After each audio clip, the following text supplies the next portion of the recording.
Hello viewers, I welcome you to this educational platform where we discuss issues that help students in the university and we also educate them and also inform them too. My name is Ucheji Emeka Alex from Delta State University from the Department of Theatre Arts. Today we are going to be dealing with this topic, carryover courses, because most students while in the university they have that dream and that goal to become great in the university, but they're having a drawback which become as a result of them failing a particular course. I'm not in the studio alone. I'm here with Okonye Paul Chizoba from the Department of Theatre Arts. It's an honor to be here. welcome, and also I'm Kasima Diepena from the Department of History and International Studies. yes, welcome back to the topic. Today we are discussing carryover courses. Most students they have that goal, that dream to become successful. In fact, while I was in under level, I have that dream and that goal, not to have a carryover in any course. But due to my seriousness and the zeal I have towards my study, I took my studies with this fire and this zeal, and that has helped me while I'm in the university. Most times, there's a course I did while I was on that level, and that's French. I didn't do French in my secondary school days, but I met a French teacher in this university, and he told me that I must, do this course. Well, I was not afraid, thinking I would fail the course, but I took, that course with the whole of my heart and say, no, I must pass this course. So I have that passion and that zeal that, I won't fail this course.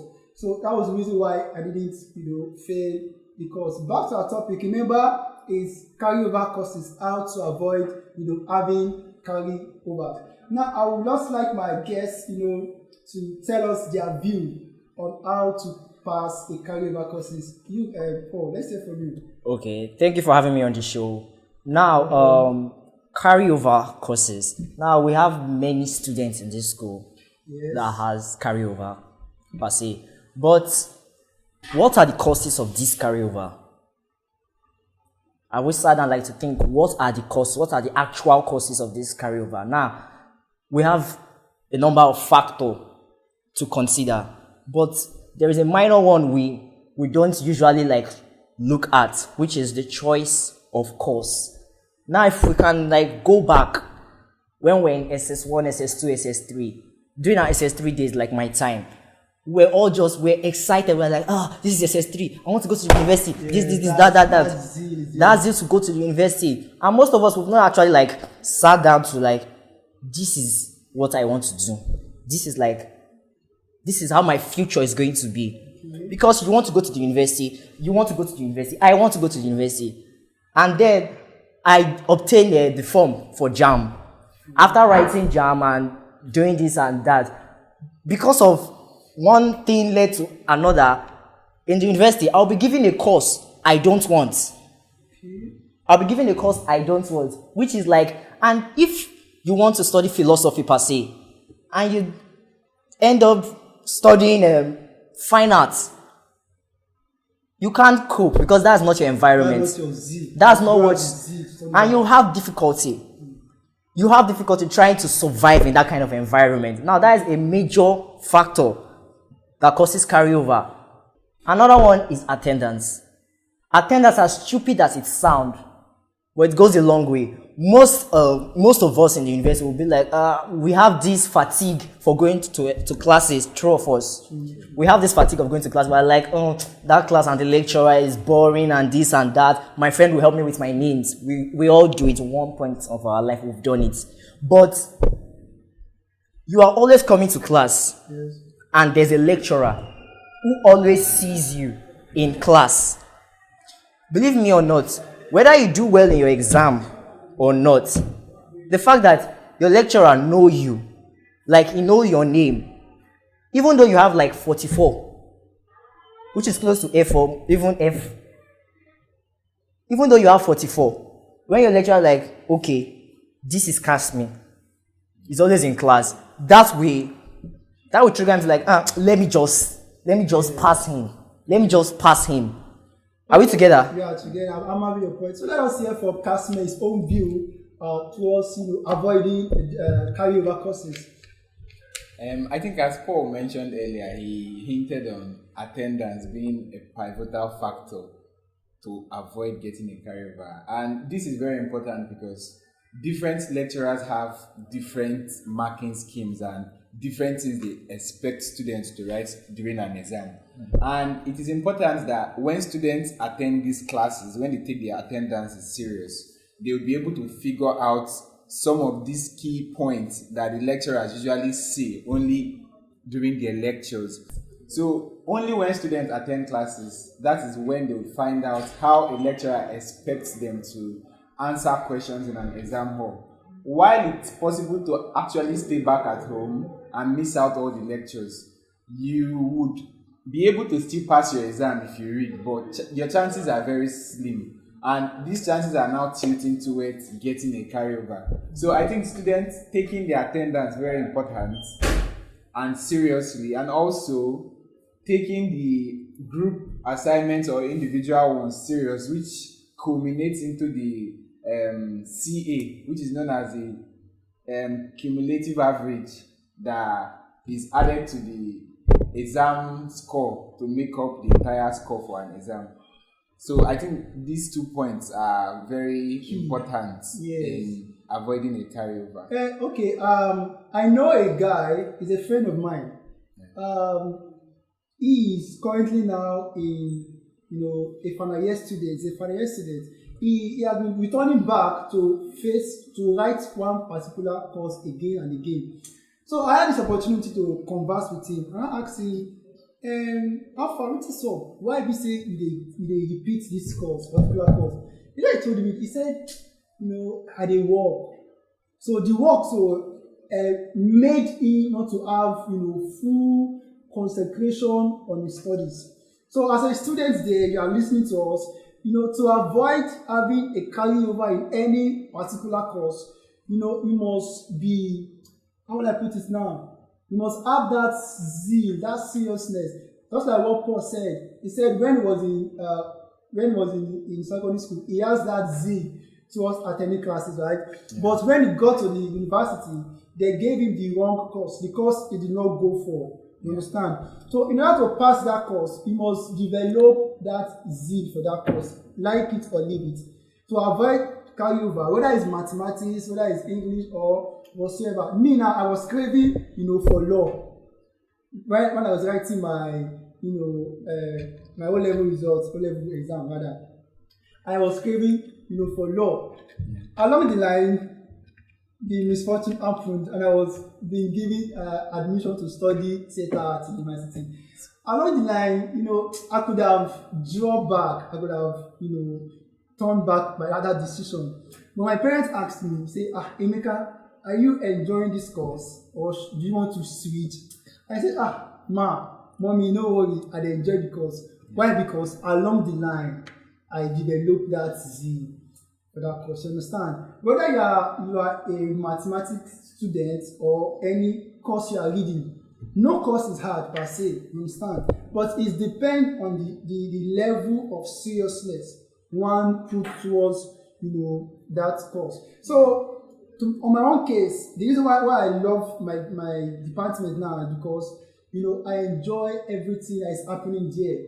I give it my time, I give it my my energy, my zeal, my all that. And to the glory of God, I've not gotten any carryover, and I believe to my guests too, do have any carryover. So as a student over there, you are listening to us, you are watching us on any social media. To avoid having carryovers, number one thing you need to do first is you need to develop that zeal towards that course. Now, as some people who don't have that zeal in that course they are doing, you are aware of that, right? Yeah. So, in order for them, to like I was discussing with one boy, he said, I want to drop out. Why? Because he doesn't have that zeal again. He doesn't have that zeal anymore. So for the only advice I would advise him is okay, I still won't drop out. So, well, I pray God will bless you. So number one thing is you need to go for your dream. You understand? And most people will say the reason why they are having a carryover is because the course is difficult. I don't believe that. Right? I think one of the issues that students that had gotten a carryover faces their reluctance to actually participate fully in everything that they were supposed to do to pass that course again. For example, you are in 100 level and you get a carryover, and of course you proceed to the next level, you are in 200 level. And sometimes the classes clash, and even when they don't clash, there's this reluctance from students to attend classes with other students from a lower level. So I think they just think that because they had already done the course and they failed it, they would presume that writing that course again would be like a walkover. But we have seen occasions where the lecturers are changed, even though it's still the same course. And even when the lecturers are not changed, the lecturer now go out of their way to deal with other topics that they did not highlight in the previous session. So I think if students take attending classes again, their carryover classes, take it as seriously as they take the courses in the level that they are in currently, I think it would also help with passing carryovers and moving on. Because we've had occasions of people writing a particular carryover course from 100 level, 200 level, even up until their final year, and some even go as far as having it as extension. And you begin to wonder, how does one write a particular course maybe 4 times and they never pass it? And you realize that it also falls back to attendance. Some lecturers are very strict with carryover students not coming to their classes. And how do you even expect to pass a course that you never attend any of the classes simply because you presume that you already know it? I think if students are able to put all of these issues into consideration and attend their classes, read their books, because many people don't even bother to read their carryover courses, and take it seriously with the same zeal they take their level courses, I think it will go a long way. Okay, so let me say something.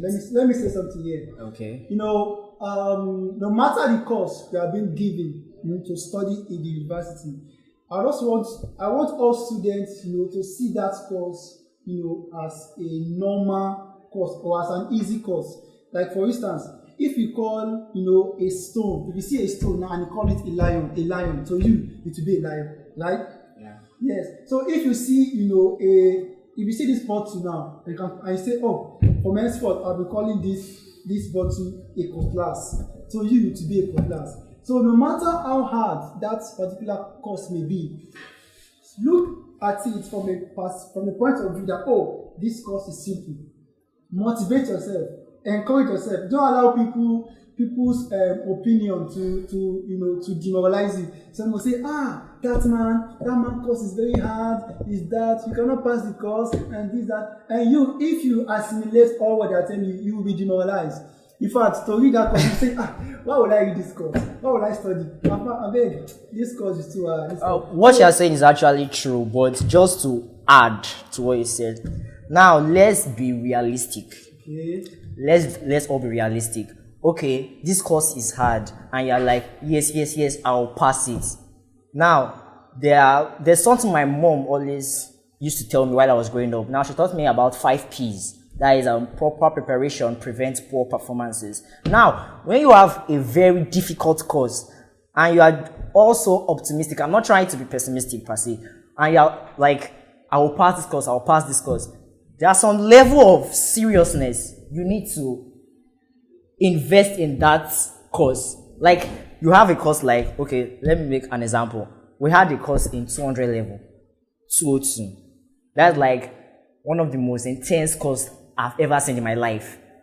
Now, to pass that course wasn't easy, to be honest. To pass that course wasn't easy. But you can't just open your book and start, look, in order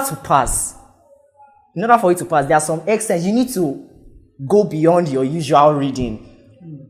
You can't just, because you are in a university with different character, different lecturer, you can't expect, yes, you write and you expect to pass, but there are some things you need to, on your own, you have to go beyond that scope. Like, instead of reading, you have to read this material, make references, elaborate. Thank you very much, Cassie. You have to make references to different work. Wow. Thank you. That's nice. So, our students out there, you've heard from I and from my guests. To avoid having carryover, you must go beyond the reading you do in your class. You must go beyond the reading you do in your leisure time. Just like what Paul said. He said that you must go beyond, reading your books. You must involve in extra practice. Don't just sit down and say, "Oh, this course is easy. This course is easy." Like what he said. Or reading material your teacher you need to go beyond. Visit the library per se. Visit the library. Collect book from your seniors per se, and build yourself up. That's how you learn. That is how you do proper preparation. Yes, so I just got one point from me now. Okay. And it's, no matter how the course is, no matter how difficult the course is, you must, give it your time. Give it your best. Don't say, okay, this one is hard. I will not spend time in doing this one. So as a student there, make sure you give in your best, your time. Spend time to read that particular course. No matter how hard the course may be, give it your time. And I believe that as you put all this into practice, definitely you avoid having any carryover.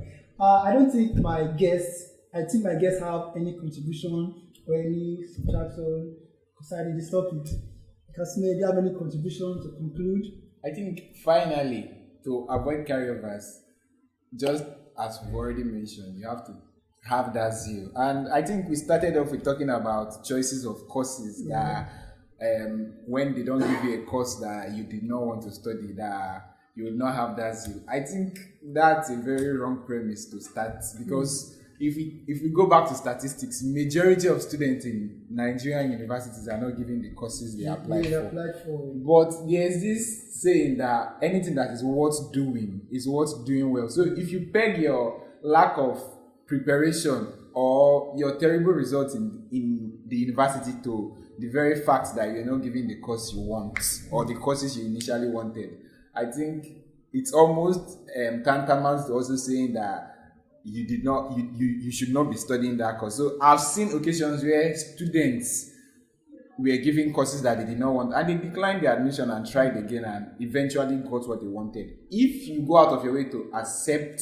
an admission that varies from what you wanted initially, I think that acceptance should indicate your should I call it submission now to accept what has been offered? Yeah, the challenges ahead. Exactly. So when you accept this admission, you should be able to put in your all or give in your all to make sure that you come out the best you can from studying that course. Let's hear from Paul. Any conclusion?